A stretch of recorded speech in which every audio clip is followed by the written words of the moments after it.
All right, well, there is a bit of a change of schedule because Krauser's flight was actually delayed. He's not here yet, and he was scheduled to run Donkey Kong Country. So instead, we're going to have Zelda 2 followed by Zelda 1, and hopefully Krauser gets here. Whenever he does get here, we'll run that Donkey Kong Country 2. And yeah, so that's the change of schedule. Thank you.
All right, welcome back to AGDQ 2015.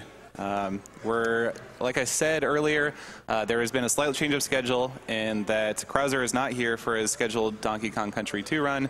So we have coming up Zelda 2, The Adventure of Link, and then after that we're going to have Zelda 1. So if you're not familiar with AGDQ, this is a week-long charity marathon for the benefit of the Prevent Cancer Foundation. And it's hosted by Speed Demos Archive and Speedruns Live. Speed Demo Archive proudly hosts speedruns of over 1,000 games with forums containing speedrunning, planning, and marathon discussions.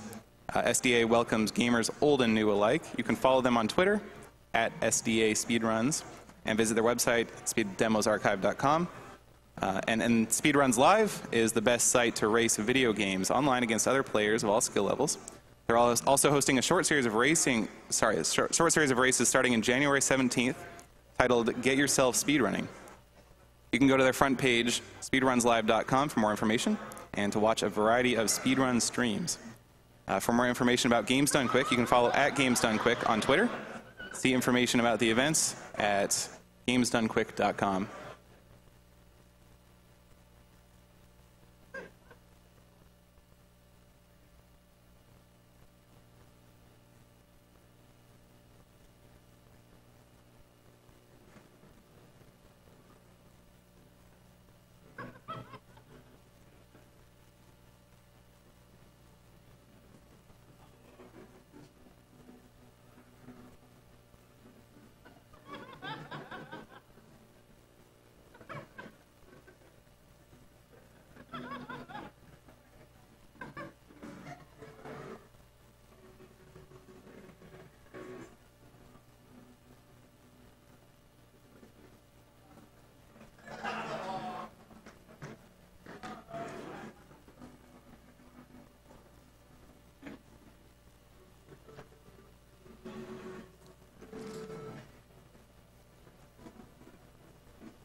While we're waiting for the runners to set up Zelda II, let me tell you a little bit about the Prevent Cancer Foundation. Prevent Cancer Foundation is the only nonprofit in the United States that solely focuses on cancer prevention and early detection. Each year, more than 1.6 million Americans alone are diagnosed with the disease, and more than 500,000 die from the disease. However, research shows that up to 60% of cases and more than 50% of deaths are preventable with what we know now. The Prevent Cancer Foundation focuses their efforts on research, education, outreach, and advocacy, with over $138 million invested over 29 years.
During the previous segment, we did receive a number of donations, sort of money for each death by Witwicks in Bashi.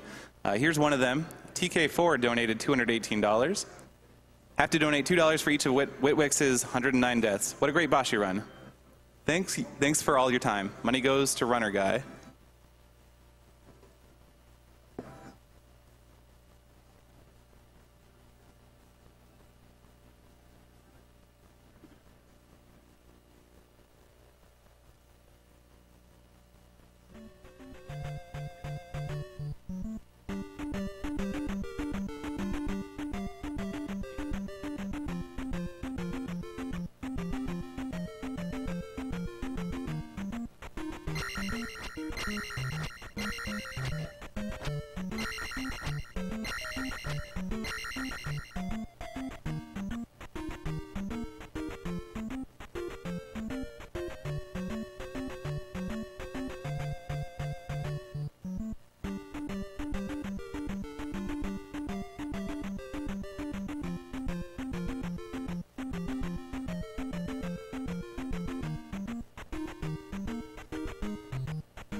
Here's a $10 donation from F. Crone. Welcome back, F. Crone here, and today I discovered something really cool. You can donate and help to fight cancer. Just click on the donation button below the stream. And that's all there is to it. Thanks for reading.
All right.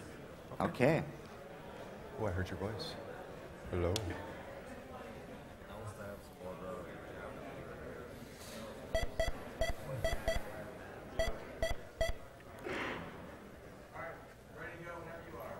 Hey. Someone knows can count on it. Okay, oh, okay. All right. 3, 2, 1, go.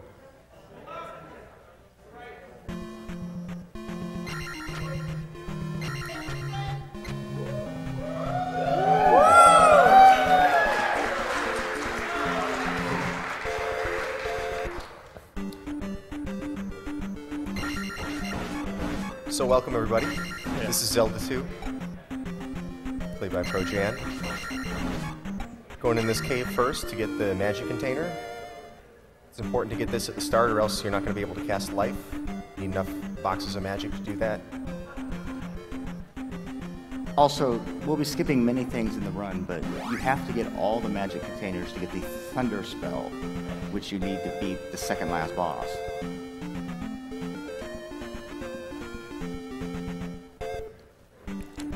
So right now we're just going to get the trophy. The trophy is the quest requirement to pick up the jump spell in the next town.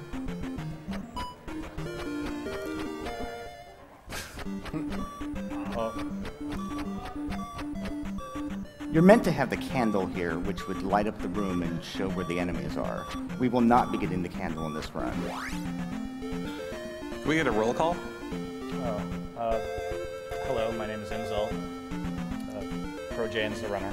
I'm Faisal. I'm Pres J. Polk. So this first town here, the objective is to get the jump spell. That trophy that was just picked up in the cave there is the requirement for that. Jump spell is needed to go through the next cave that he's about to go through.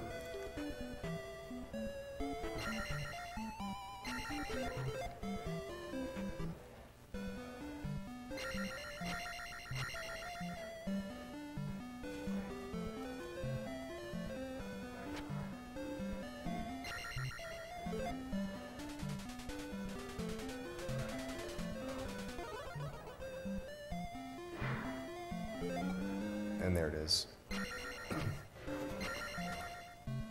So the order things are going to be done in this run, first, instead of going to Palace 1, which is probably what they intended for you to do first, the first objective is going to be to get the hammer. So to go all the way through Death Mountain, get the hammer, and then do the things that you need to get the fairy spell before doing any of the palaces. Because the fairy spell lets you go through doors, and that lets you do the palaces much, much faster. So that's the reason for the ordering of things at this stage in the game. Get fairy spell as soon as possible. This cave was meant to be a filter. You're meant to have the jump spell and the candle, otherwise you're expected to die here. Right. You have to get the jump spell, there's no way around that, but you definitely don't need the candle once you've played this enough to understand where the enemies are and how they behave.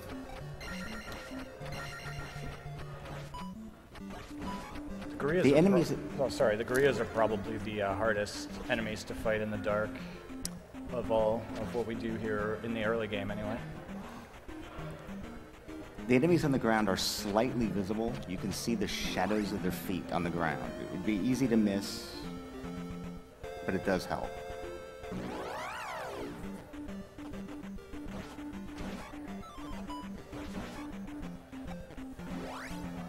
So ideally we're skipping all of these encounters. Oh, fairy luck. There's little manipulations to try to make it easier to get the skips, but there's still luck involved with whether you can do it or not. Now we know Bagu. Right.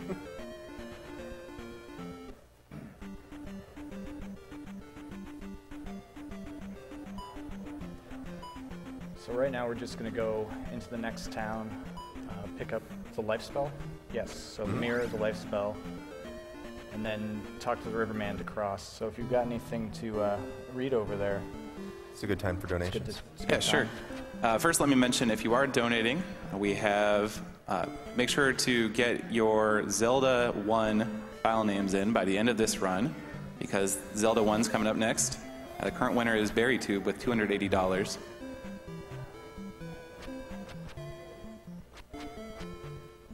We got a $50 donation from Wolfsauge. My mom beat breast cancer last year, but not all people are so fortunate to survive this torture. Kill the animals and cancer. Thank you.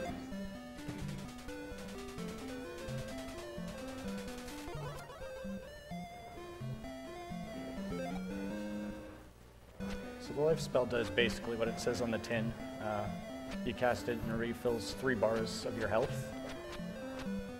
Yeah, it's optional. You don't need to get it in this route, but having it allows you to play a little more aggressively, and, you know, this is a deathless category. The idea is you're not supposed to take any deaths, intentional or otherwise, so having the life spell obviously is going to make a big difference. And in some places it's useful to have Beam Sword, so we're going to see him cast life even when he's only got like a little sliver of life gone in some situations.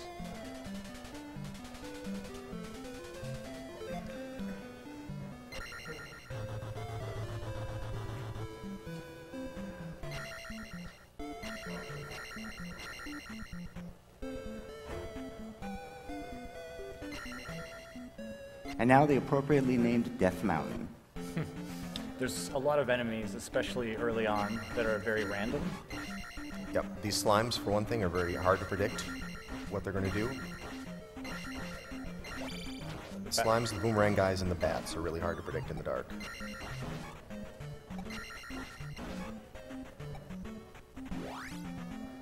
Those little blue slimes are the most unpredictable random enemies in the game. And the level designers did a very good job of placing them where they could do the most damage.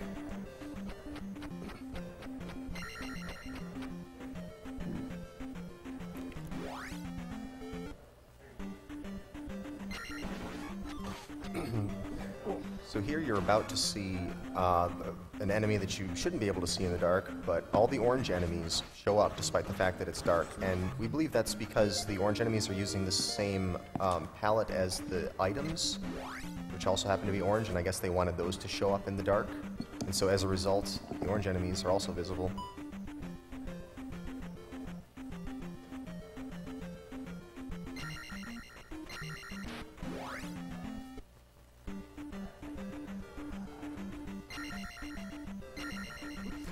So here's an example of that enemy placement. There are those little blue slimes on those floating ledges, and they jump down on top of you, like that. Right.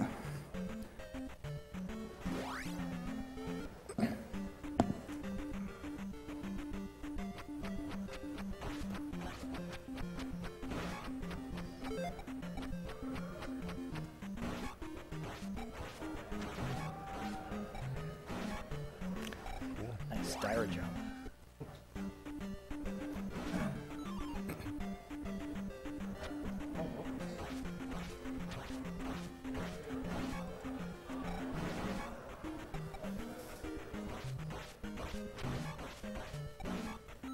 Hey, that's good. So that's a random drop. It's a 50-50 chance, roughly, whether you're going to get a red potion, which refills your magic, or you're going to get a 200 experience bag. He's hoping for the 200 bag because that gets him attack level 3 much sooner. Getting attack power is a big priority for leveling up at this stage. I have to skip a couple levels. All right. Got a red jar in the dark, so he's saved. And now Spectacle Rock, which you may remember from the first Zelda game.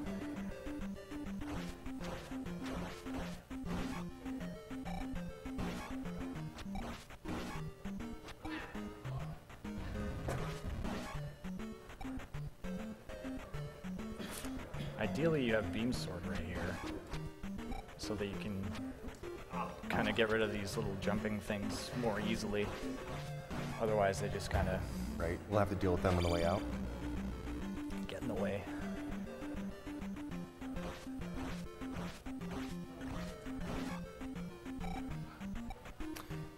And right there, he had to wait before walking off the screen, because if you don't see the experience start to tally up after you kill an enemy, then the enemy is not considered dead if you leave the screen before that happens. Then on the return trip, we'll be waiting for you. Yeah, he'd be right there by the entrance. Looking for red jar there. And there's the hammer. At this point, he will not be taking that point back, because then he would have too much experience. In this category, because we can't take intentional deaths to refill our magic, we have to rely on level ups that are well timed to get our magic refills instead. So for everyone who played this game as a kid, sorry for not picking up that pea bag.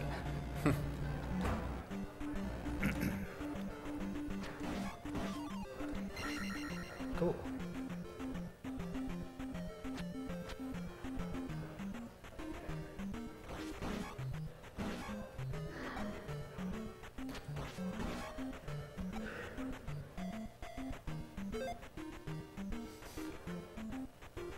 So we're going to pick up another magic container right here. So once again, we're safe for now.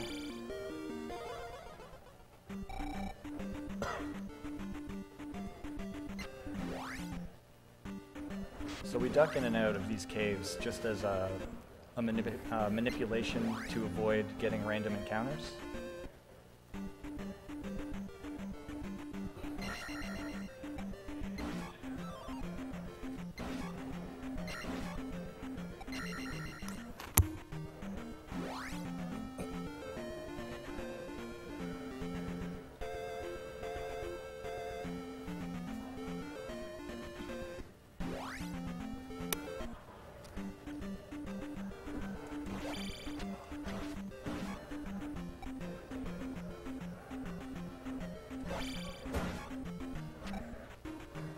Jumping over that enemy is somewhat of a tricky thing to do.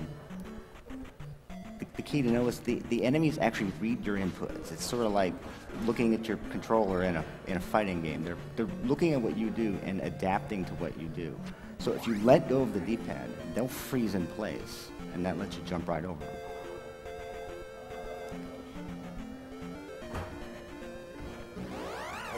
Nice. By getting an encounter on that exact square, it means that we won't get any wandering monsters hitting us all the way to the medicine. Pro Jane discovered that.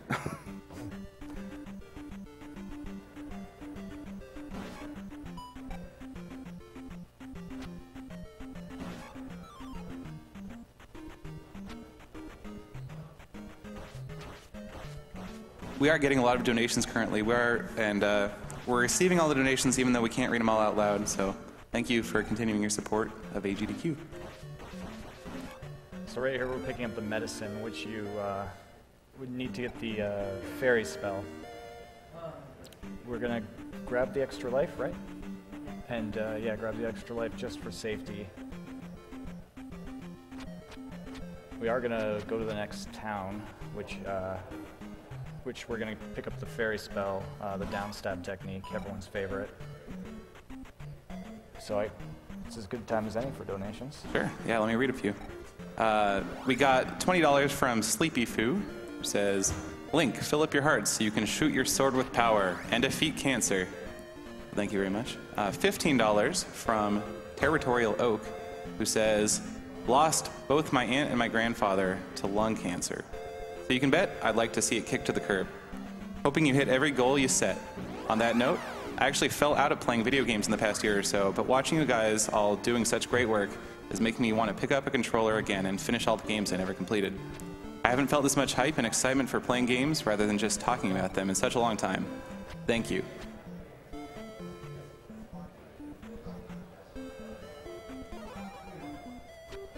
Let me take a moment to thank one of our sponsors, Something Artistic. SomethingArtistic.net offers decals and stickers made to decorate your consoles, walls, computers, and more. $2 from every decal sold this week is being donated directly to the Prevent Cancer Foundation. You can find all their decals, including some designed just for AGDQ, over at decal.ly.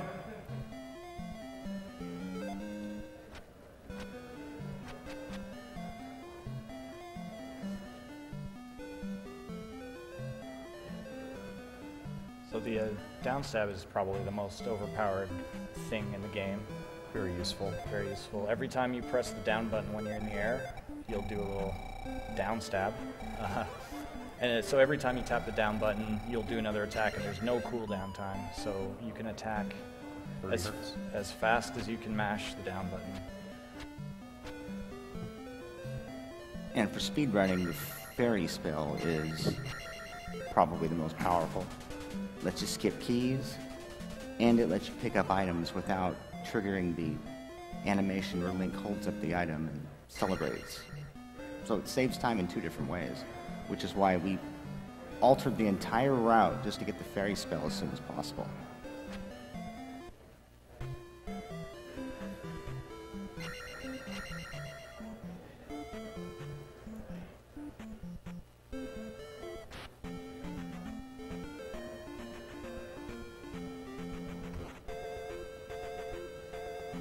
And now after all that, it's time to actually start where you're supposed to go first. Yeah, time for Palace 1 finally.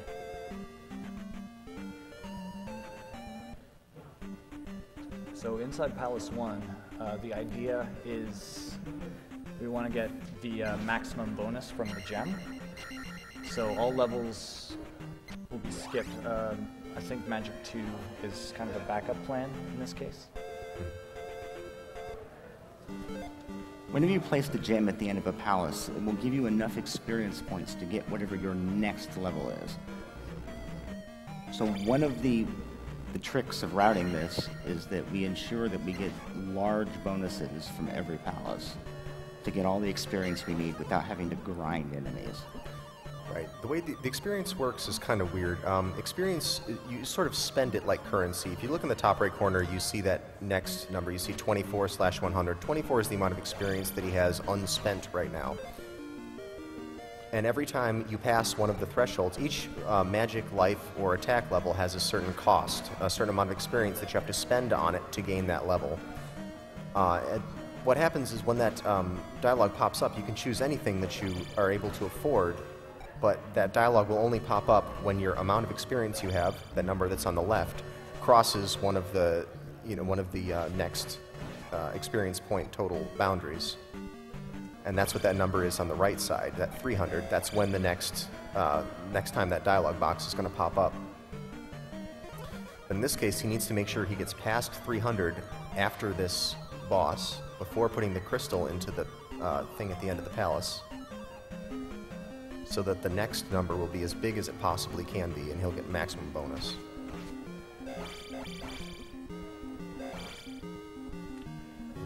Decent fight, good fight. And there we go. Next is 2,000, so that means he's going to get almost 1,700 bonus when he throws this in here. So by doing this for every palace, he's not going to have to stop and grind, and he's going to be able to end the game with like 6, 7, 8 or something like that.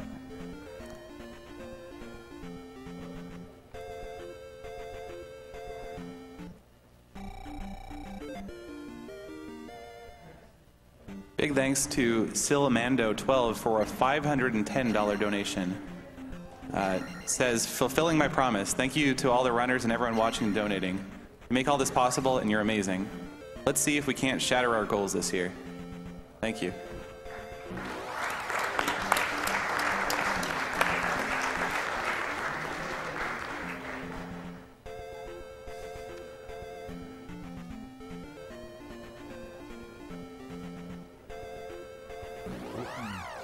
So the encounter luck around Palace 2 is a pretty big sticking point for any category of this game. Right, there are some things you can do to manipulate it, but only so far you can go with that. Every time... Sorry, I was just going to say the main problem being that your speed is half on the swamp, and the encounters can easily catch up to you. I was just saying, every time those overworld enemies clip you, it costs about 7 to 10 seconds. That adds up really quick over the course of the run. And finding little manipulations really helps, because most of the time, those wandering monsters will move according to their position relative to Link. And that was another place where those little blue bots are very well placed to kill you.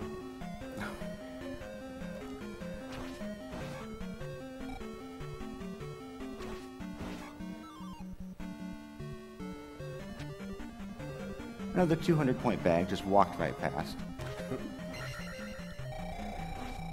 Donate to rely on the drop there because of the free retro.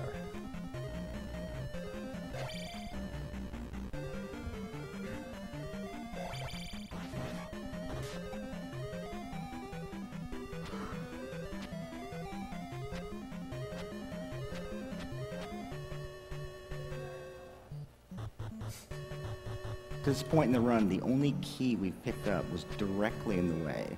That's what getting the fairy spell did for us. We're skipping so many rooms in these palaces.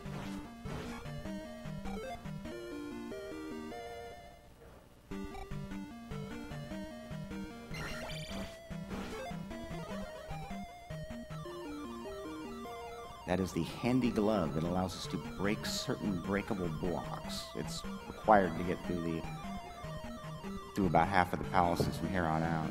Right, yeah, it's one of the items that you can't skip regardless of what route you're taking. Even in the most glitched out runs, Which you will see in a bit, you're going to you need that still glove. have to get the glove.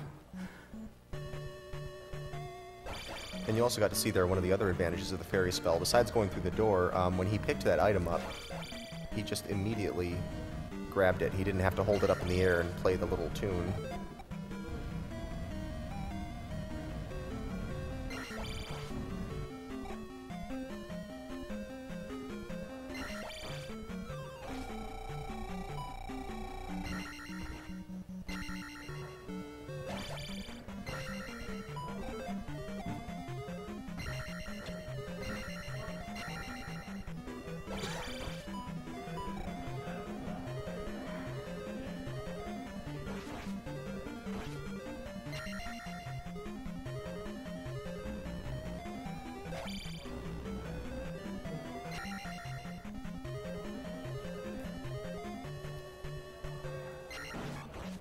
Oh, Nice.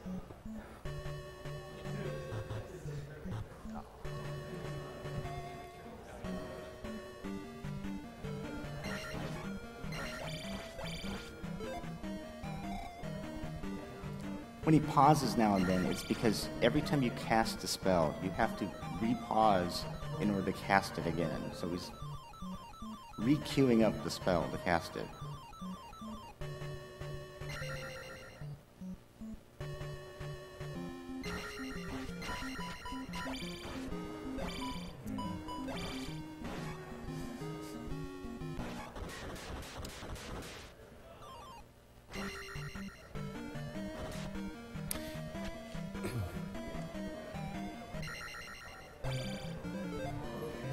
That's Palace 2 down.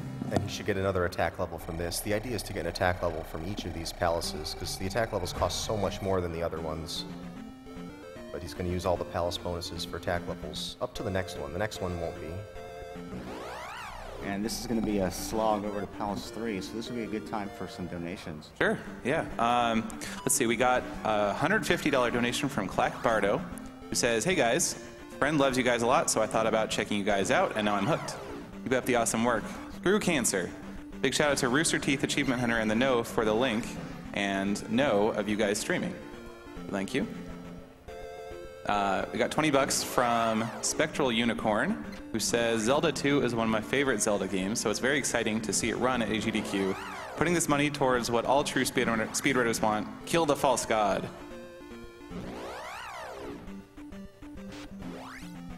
And let me take a moment to just remind you that 100% of any money we get from Twitch subscriptions goes straight to the Prevent Cancer Foundation. So that's a good way of supporting it too. So for this palace, he needs a red jar to drop at some point, and there's 4 chances. Got it on the first one. You got it. There we go. That was a 50-50 chance, and you got it.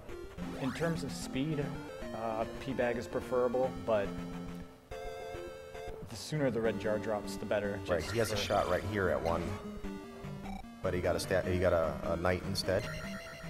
Yeah. So the red jar was slightly slower, but a lot better for reliability. Reliability, yeah.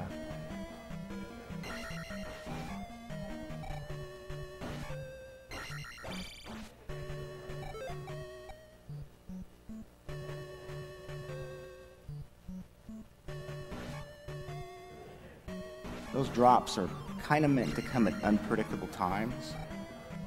Basically, they come from every 6th enemy you kill that can drop that drop. So basically, pretty much every kill in this run is scripted to ensure that those drops will come at just the right time to get just the right fill-up needed. It takes a lot of practice just to be able to complete one of these runs. Right, and that's one of the interesting things about routing Zelda 2 is you're not just worried about fighting, you're also worried about counting, keeping track of how many large enemies and sometimes how many small enemies you've killed.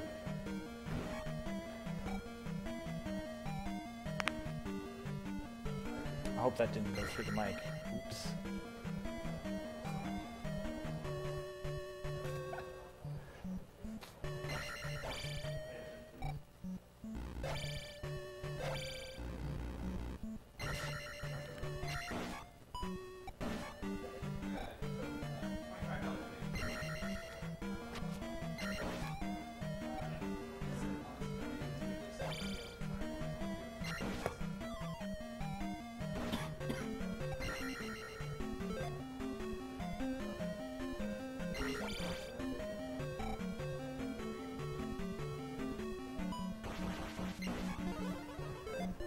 Neat.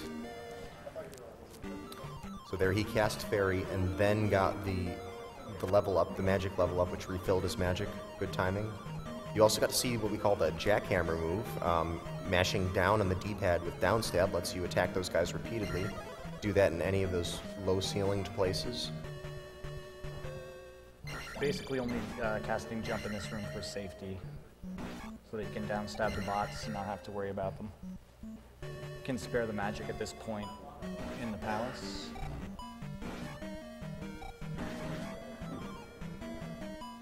And he looks like he's got enough experience. He needs to be over 400 or over 399 experience going into the boss. So he's close at 263. He'll make it.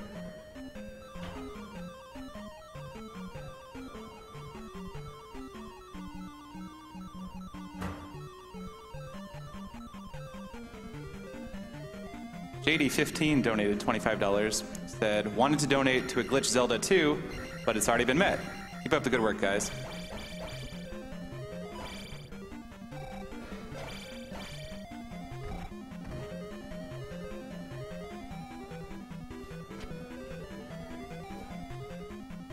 And so here's a fun way to fight this boss.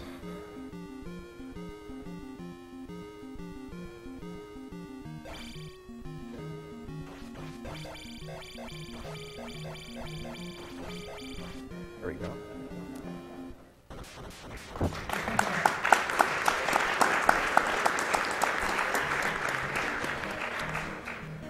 So at this point we're gonna get the 4,200 experience from placing the crystal, and dump it all into magic and life levels. Right, so instead of taking an attack level, as was done in the last two palaces, the idea is to just spend all that on magic, or as much as possible on magic, because once you get up to magic level 5, that will allow you to cast fairy twice with the amount of magic boxes that you have. So that's the reasoning for taking the magic levels right now.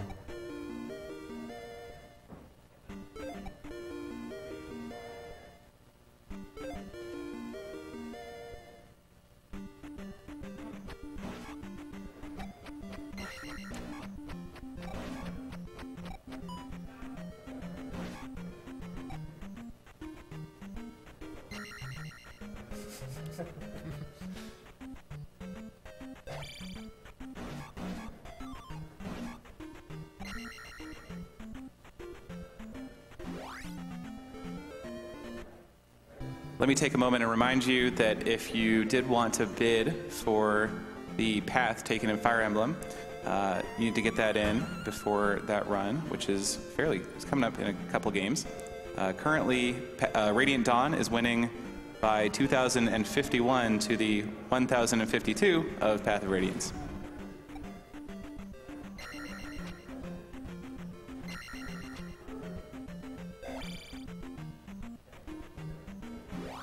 So the overworld in this area in the game is pretty unpleasant. Yeah, there's a long distance that you have to get between without having little safety points to reset the timer on these overworld enemies.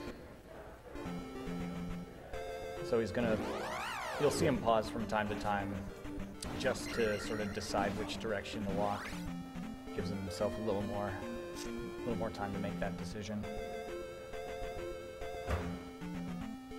So we are going to pick up the kid, which is sort of a quest item to get the reflect spell in the next town. And the only reason to switch to fairy here is just so you don't have to do the pickup animation. Just skip that entirely.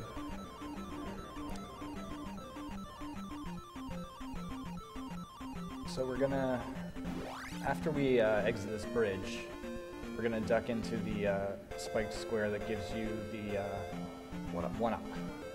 And once again, for safety, we're gonna take it.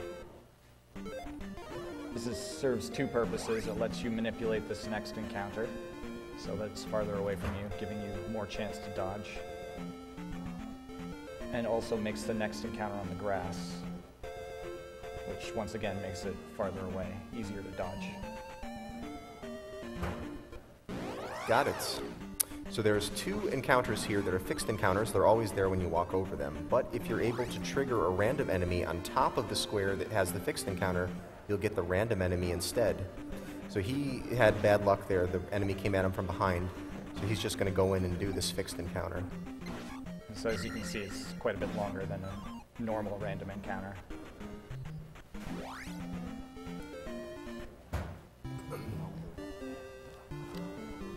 So in here, we're just going to be picking up the reflect spell.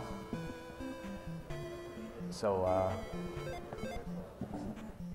you can also get upstab here, but that is not needed in the any % run.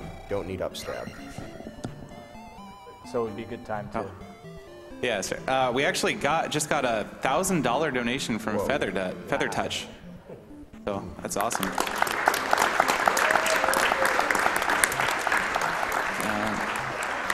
Who said, Feather Touch here from the Bro Force, putting this towards naming Cloud Ferdy in FF7. I lost my grandfather to cancer, and watching him slowly slip away was one of the hardest things we've done. Thank you very much, Feather Touch. We got a $25 donation from Uzi Gorilla, who says, my first live GDQ, I have to donate, right? Good luck to all the runners. Thank you.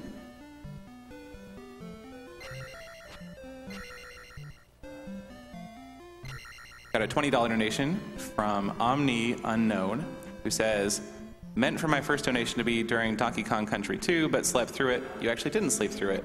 It's been delayed.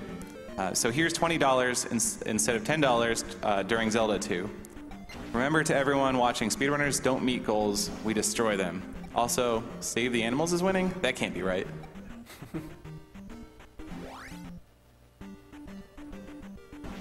So we're not attempting to skip some of these longer encounters, even though they're longer, because you do need to pick up a little bit of extra experience before going into Palace 4. There needs to be a magic level up at a certain time in the palace in order to be able to cast Fairy enough times to get through it.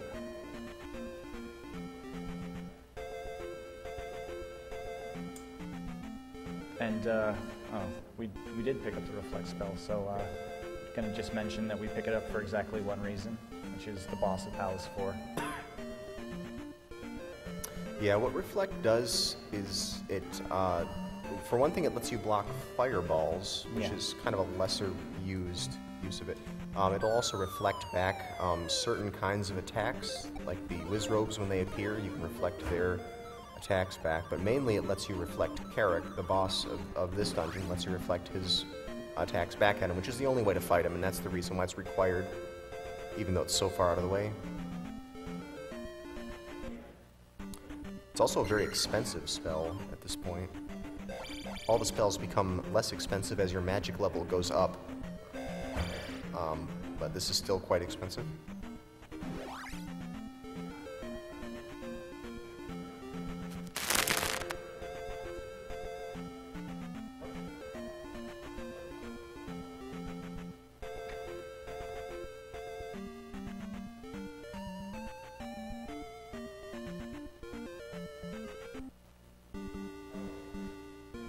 Oh good, I didn't miss the whole run. Sorry about that.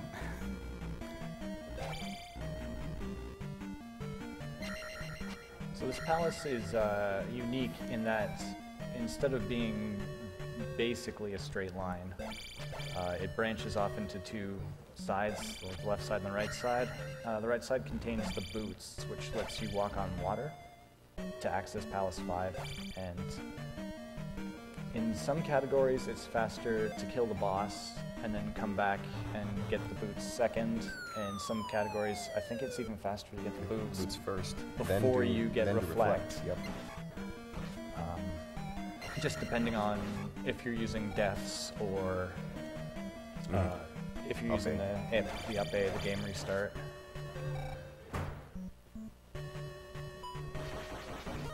Nice. Cool.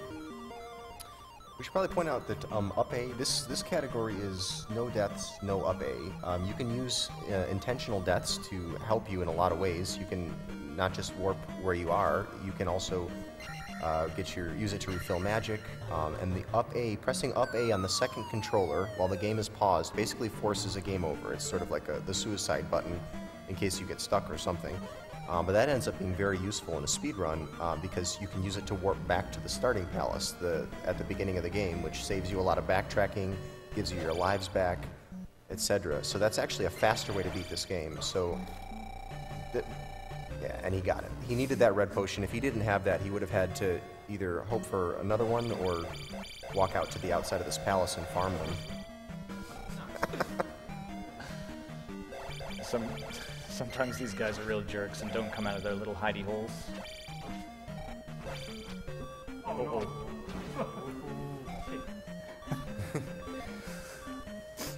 So even though he's got very low life, I don't think we'll be seeing him cast the life spell, just because he needs all this magic to be able to get through.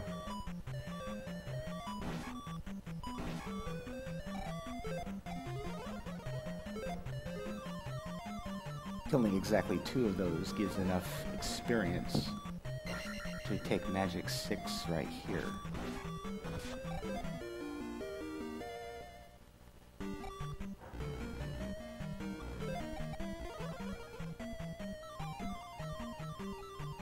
And since there are still 2 more doors to ferry through, that magic refill is critical.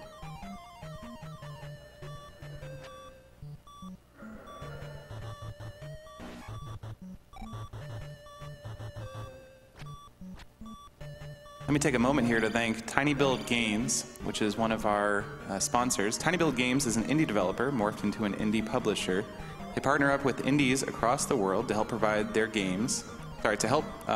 their games, as well as develop games themselves. Check them out at tinybuild.com and check out their game Speedrunners, available in the AGDQ 2015 Humble Bundle.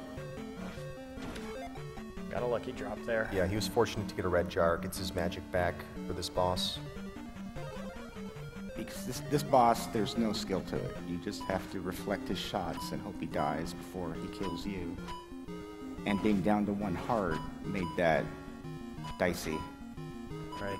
The first hit is free if you do it right, and the rest is all just roll the dice and... Right, hope he doesn't appear on top of you before you kill him.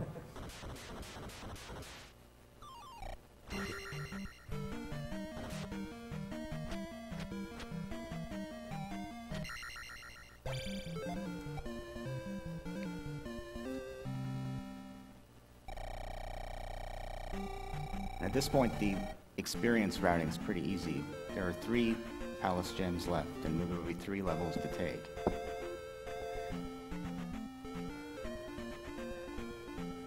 At this point, it's just about staying alive and staying on the route.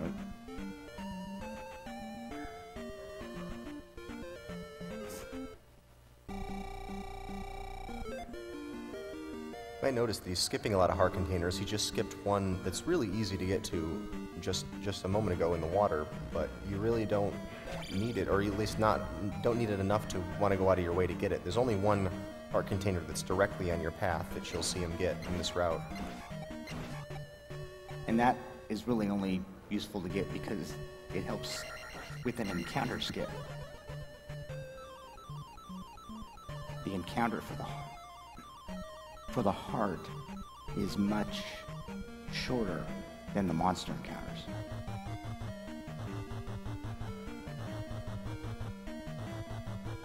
A quick thank you to N. Scott G for a $50 donation. Says, Zelda 2 was the only game I ever had to use Game Genie on when I was a kid. What you're doing is amazing. Keep it up, fellas.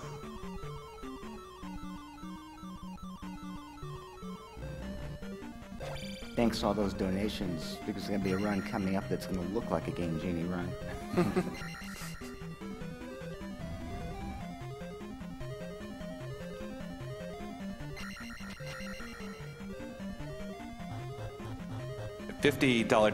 $60 donation here from Airthene, who says, watching from the UK, great schedule lined up and some awesome runs so far. Money means less cancer.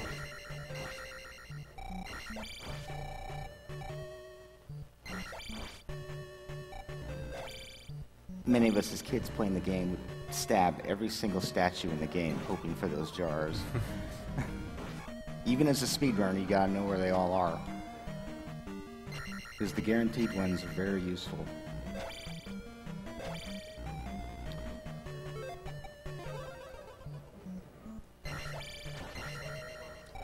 I think Fiesel once said in a run, that's the furthest out of the way he's willing to go to get a key. Right. I think that's the most, yeah, that's the most off path.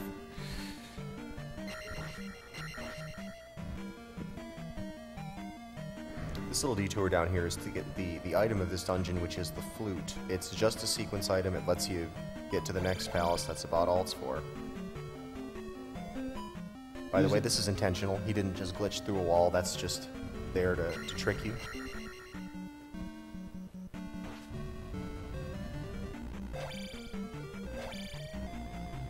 That enemy in front of an apparently blank wall was meant to be a clue that, hey, maybe there's something there.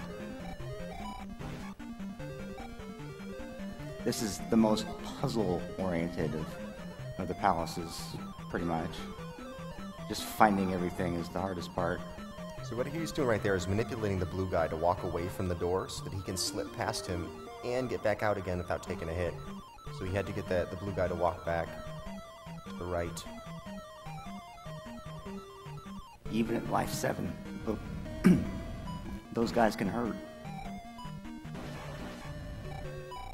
We got a $50 donation from Wildfall, who asks, why did you schedule AGDQ on exam week, frowny face? He's getting very good luck with these orange, these magos, these orange wizards that keep appearing. They're random, and they can appear right in front of you in ways that you just can't avoid getting hit, so very fortunate. My least favorite way is when they appear right in front of you, so that as you bounce over them, they turn around and snipe you from behind. Huh.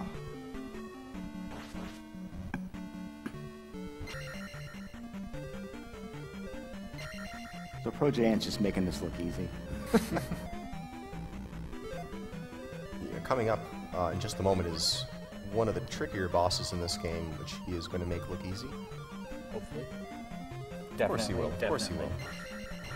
Fun bit of trivia, that red hammer throwing guy is, in the Japanese version, called a Guma, which is basically Japanese for bear.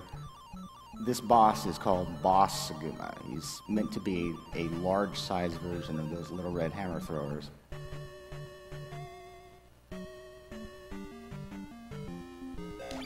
And he's red and he has a hammer. A hammer that has an absolutely giant hitbox that can snipe you in very surprising distances. Nice fights.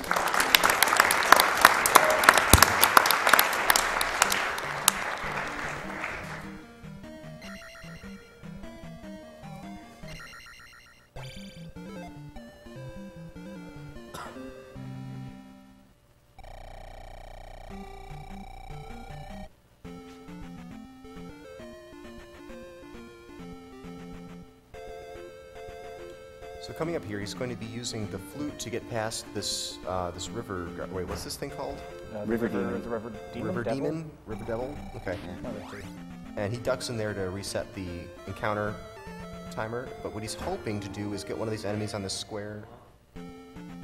Nope, didn't want to help.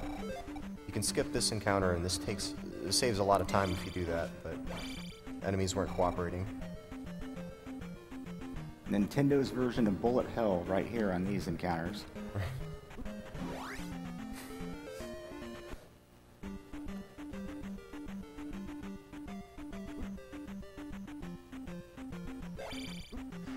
We got a $50 donation here from Ramseed, who says, 4 years ago, I lost my dad to lung cancer. I was 14 at the time. It was by far and away the hardest part of my life, and I know the pain that others have been through. You have my sympathy, and you are not alone. Cancer is a cruel disease and takes loved ones away from us before we can even say goodbye. Recently, we lost an amazing community member, Birdie, only 23, and he had so much left to live for. But cancer took that away from him. With the money raised by AGDQ, we can prevent others from being taken from us. This donation is for my father and Ferdy. Thank you. No, he wasn't going the wrong way there. Ducking onto that bridge, again, was to reset the encounter timers, because those forest encounters are slow to deal with.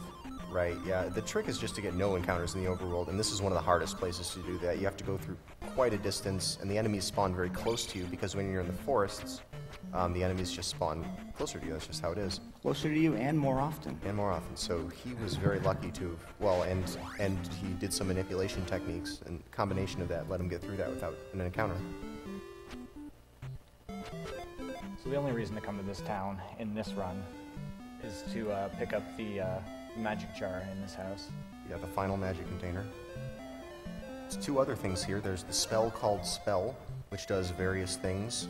It's actually kind of useful for getting through Valley of Death, but he's not going to get it. He's going to skip it. He's also going to skip the magic key.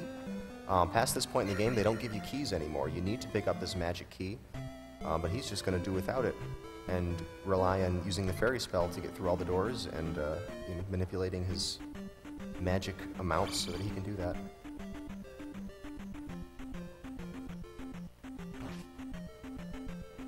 Most speedrunners of this game would get the spell called Spell for a later part of the run. Skipping it increases the difficulty of the run by a great deal. We've just reached $300,000 in donations just to GamesDoneQuick.com. Well done.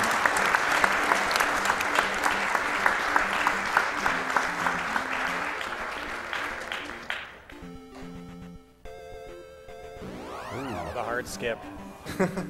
So he was going to that square to get this encounter to try to skip the other encounter, but unfortunately worked the other way around.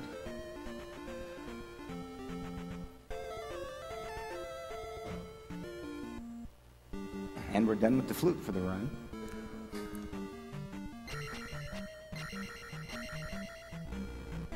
want to remind you guys that GamesDoneQuick.com is not the only way to support the Prevent Cancer Foundation during this marathon. Games Done Quick has partnered with Humble Bundle, and so if you go to humblebundle.com, you can pay what you want for up to 9 games. Also a Twitch Turbo subscription, a subscription to XSplit Premium, and exclusive merchandise, all while supporting the Prevent Cancer Foundation. Humblebundle.com. Maybe? No. The dungeon item of this level is the cross, which would let you see certain invisible ghosts. However, we don't have the candle, so even with the cross, we wouldn't be able to see them anyway, so there's no reason not to skip it in this run. Also, back in that previous room there, what he was trying to do is get on top of the ceiling. If you fall off the bottom of the screen in a certain way, in a certain place, you can actually spawn on top of the ceiling in the next area, and that lets you skip that door, but didn't quite get it. It saves a little time falling. Yeah.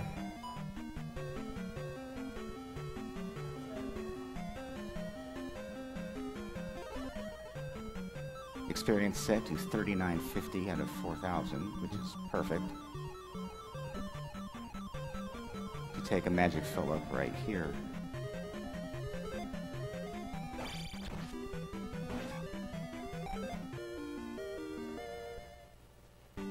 Because 2 more fairy casts are required.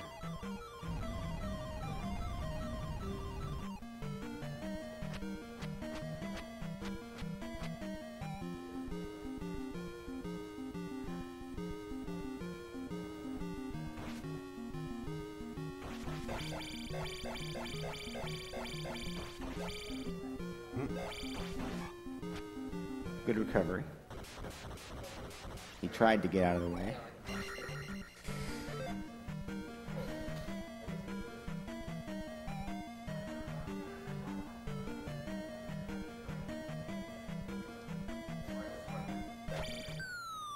And now the boss of Palace 6, who in later Zelda games would be translated Volvagia, but in this one they translate it differently, and he's usually known as Barba. Alright, so let's see what this works here.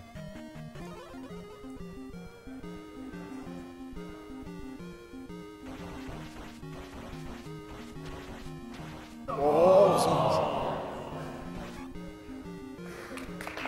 Still good, yeah.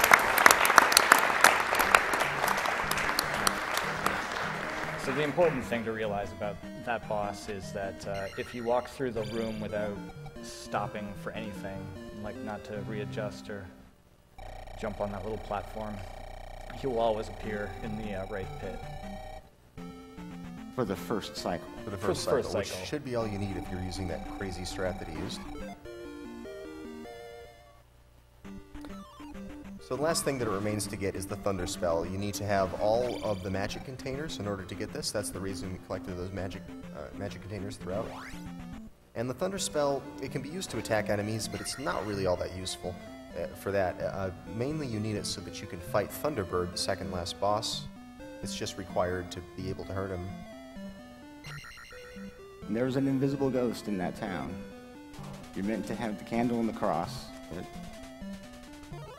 and there are many of those ghosts coming up in the Valley of Death.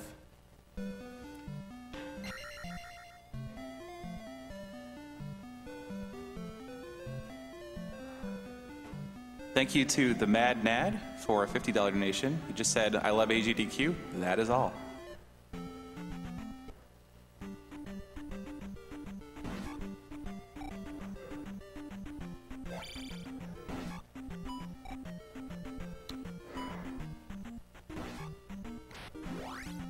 Thanks for an anonymous $15 donation. They said, "I had leukemia when I was 5 years old. And during the treatments of chemotherapy and radiation, I played hours and hours of Donkey Kong Country in the hospital. I think what you're all doing is amazing, and God bless you all. Thank you."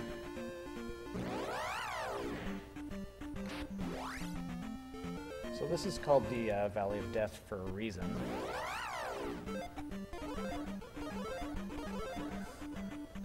Alright, he's using up all his, casting all his spells he can, because you get this magic jar here.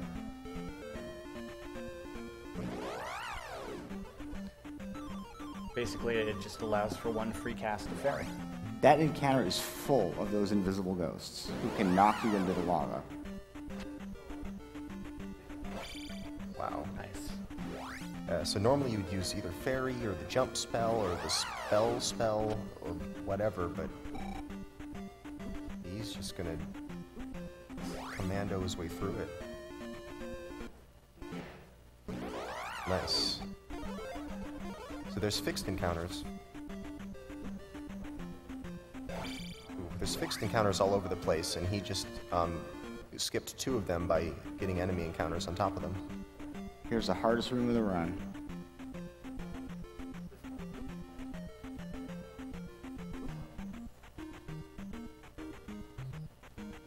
All right. Okay.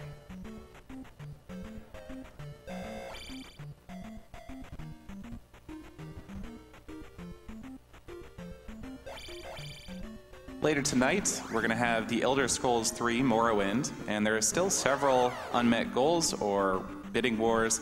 There's going to be a bonus any % run. Currently have about $1,000 out of $3,000 for that.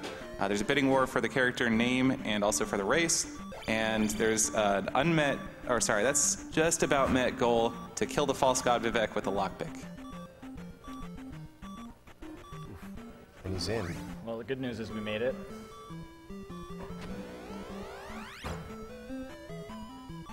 Bad news is there's a few obstacles on the way to the next fill-up.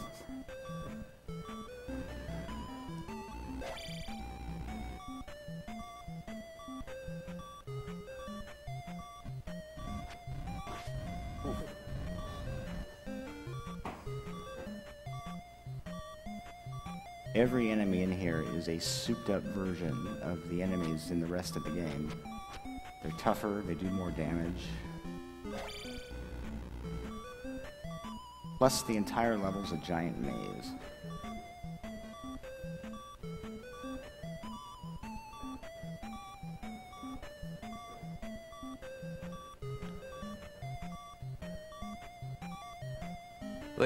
Let me remind you, in case you have some schedule confusion, that Donkey Kong Country 2 run has been delayed because Krauser, the runner, is not here yet. I think his plane has arrived, but I'm not sure. So right now we have The Legend of Zelda II, and after this we're going to have a glitched run of this game, and then we're going to have The Legend of Zelda, the original.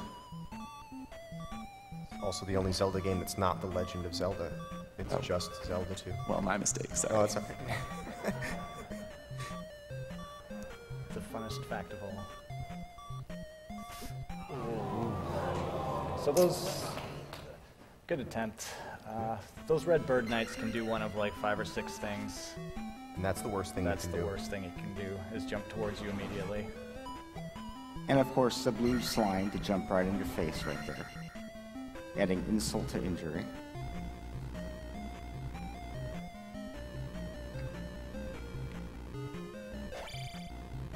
We got an $80 anonymous donation who just said, "Your work is epic, keep it up."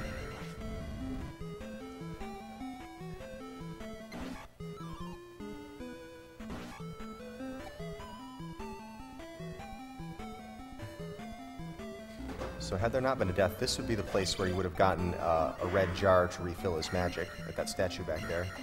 So we were very close to that. Almost made it.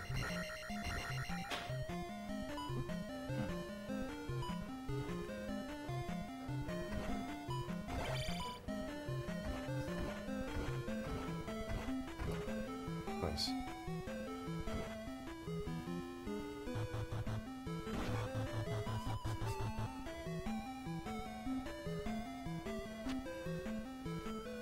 We got a $200 donation from Chair RXN, who says, "Thanks for all the hard work by the runners and the organizers. What a great cause. Oganam Dark Souls 2 run hype." Hype? Again. Another bad pattern.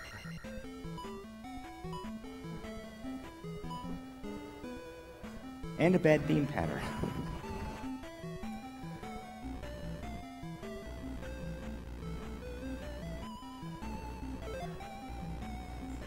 Here's a $20 donation from the Black Cat, who says, "Holy crap, Zelda? Here, have $20. Well, thank you.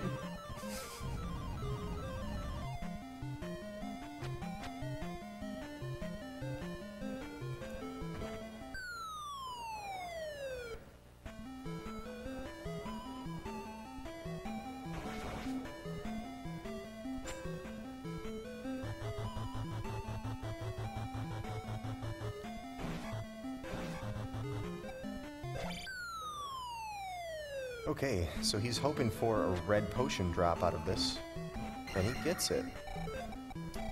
You need your magic refill to be able to cast Thunder in order to harm Thunderbird. This is the end of the game. At Magic 7, it uses most of your magic.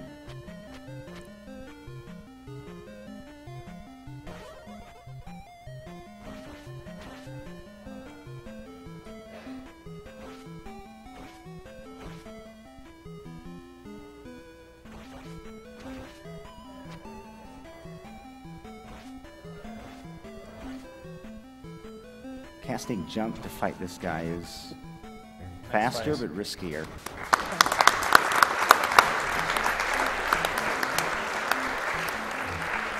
So that was the real final boss.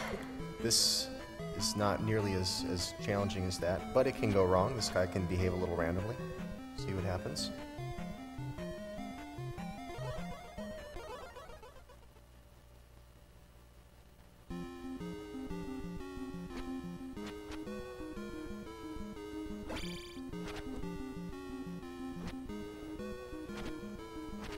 Get ready for time.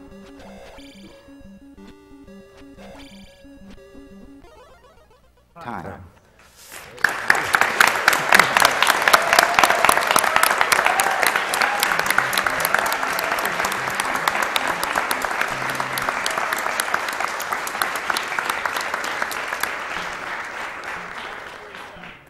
What? Yeah. Oh, yeah. Sub-hour. Sub-hour.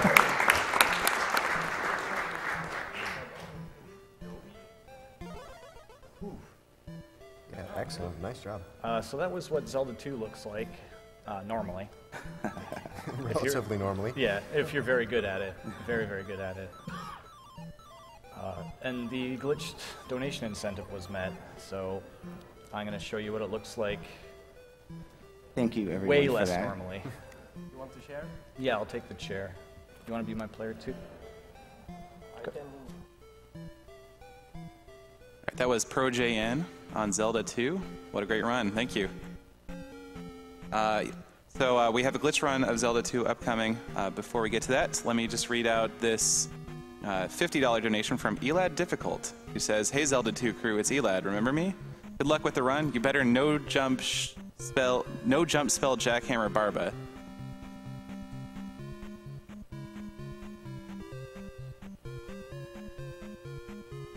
Sorry about that. That's good. Mostly. I lied. Okay, now it's good. Yeah, that's all you have to do. Would you hit reset, please, for me?